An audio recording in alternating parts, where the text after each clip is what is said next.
क्योंकि बात जब चुनाव की होती है तो कहा जाता है कि यहाँ सब कुछ जायज़ है। हमारे साथ जूही सिंह जी भी हैं, जूही जी और मुस्कुरा भी रही हैं, बहुत सारी बातें शायद उनके पास आ गई हैं रवि जी से। और तो क्योंकि कहते हैं कि बड़े राजनीतिक दल हैं और समाजवादी पार्टी भी जिस तरह तैयारी कर रही है, लग रहा है कि इस बार अखिलेश जिस तरह से रथ यात्रा को निकाल रहे हैं, लोगों के बीच में जा रहे हैं।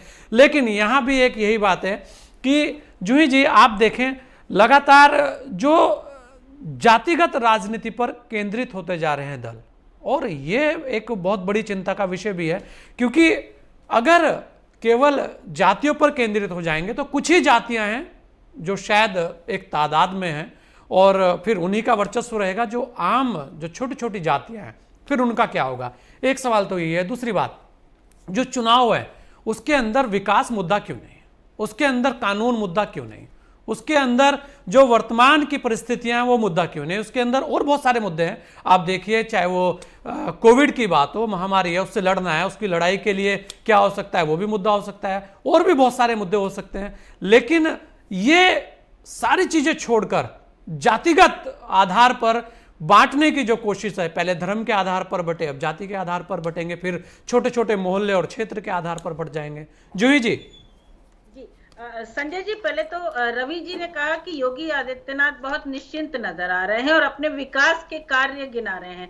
तो विकास के कार्य उनके तो कोई है नहीं, वो हमारे कामों को गिना रहे हैं, नाम बदल रहे हैं। मेडिकल कॉलेज जो बन के खड़े हुए हैं उनको बंद कर रखा है कि उनका फीता काटेंगे। गड्ढे भरे नहीं, 1 मेगावाट बिजली नहीं बनी। एक्सप्रेसवे जो बहुत पहले पूरा हो जाना चाहिए था वो जगह जगह टूट रहा है।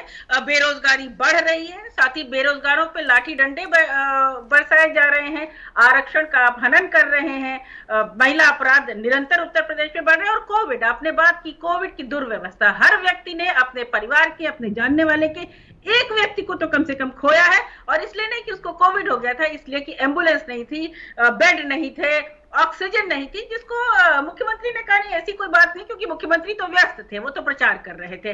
तो ये वास्तविक रूप है। समाजवादी पार्टी, जातियां जरूर अपना रोल प्ले करती हैं और इंपॉर्टेंट है उत्तर प्रदेश के चुनाव में, लेकिन कोई भी व्यक्ति अगर ये सोचे कि वो किसी एक जाति के बेसिस पे चुनाव जीत सकता है या सरकार बना सकता है, तो मुझे लगता है कि मुंगेरी लाल के हसीन सपने ही कहा जाएगा।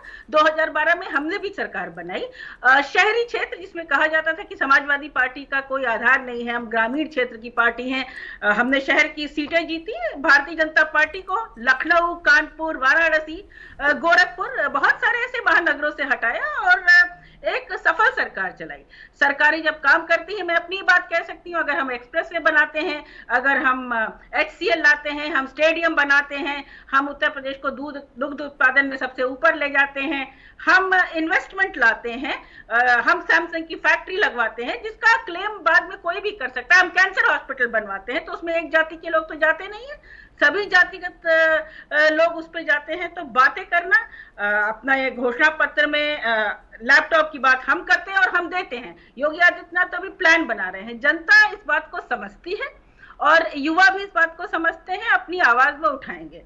जहां तक मुद्दों पर चुनाव होना चाहिए, हम कोशिश करते हैं और हम करेंगे भी कि हम मुद्दों पर केंद्रित रहें। बाकी न तो समाजवादी पार्टी आधिकारिक रूप से न तो मूर्ति बना रही है, हमारा कोई भी विधायक, हमारे कोई भी सदस्य ये कार्य कर सकते हैं। बाकी अपने समाज में जाकर के, आप एक समाज से आते होंगे, हम एक समाज से आते हैं, बहुत सारे व्यक्तिगत रिश्ते हैं, हर आदमी अपनी पार्टी की बात करता है। जरूर जाति की बिल्कुल बात ना हो, ये एक आइडियल टाइप है, ऐसा हो जाए तो बहुत अच्छा है, लेकिन भारतीय जनता पार्टी से बड़ी जातिवादी पार्टी अभी है कहां? आप पोस्टर देखते हैं, पोस्टर लगवाए जा रहे हैं, थैंक यू, हमने जाति के हिसाब से मंत्री बनाए, तो कहने की बात है। बाकी समाजवादी पार्टी अपना चुनाव लड़ेगी और मुद्दों पर ही केंद्रित लड़ेगी। बिल्कुल जूही जी, अगर आप देखें क्योंकि चुनाव का जो अब माहौल चल रहा है उससे लेकर समाजवादी पार्टी के पास मुद्दे वो कौन से हैं जिन्हें लेकर वो जनता के बीच में जाना चाह रही है? सबसे बड़ा मुद्दा है किसान कानून जिसको वापस लेना पड़ेगा केंद्र सरकार को, क्योंकि किसान प्रताड़ित हो रहे हैं। उनको ना उनकी आय दोगुनी हुई, ना वो अपना सामान बेच पा रहे हैं, ना तो लागत निकाल पा रहे हैं, महंगाई बढ़ रही है, डीजल पेट्रोल के दाम बढ़ रहे हैं, बुआई का क्षेत्र ऑलरेडी घट चुका है, ये आधिकारिक आंकड़े हैं।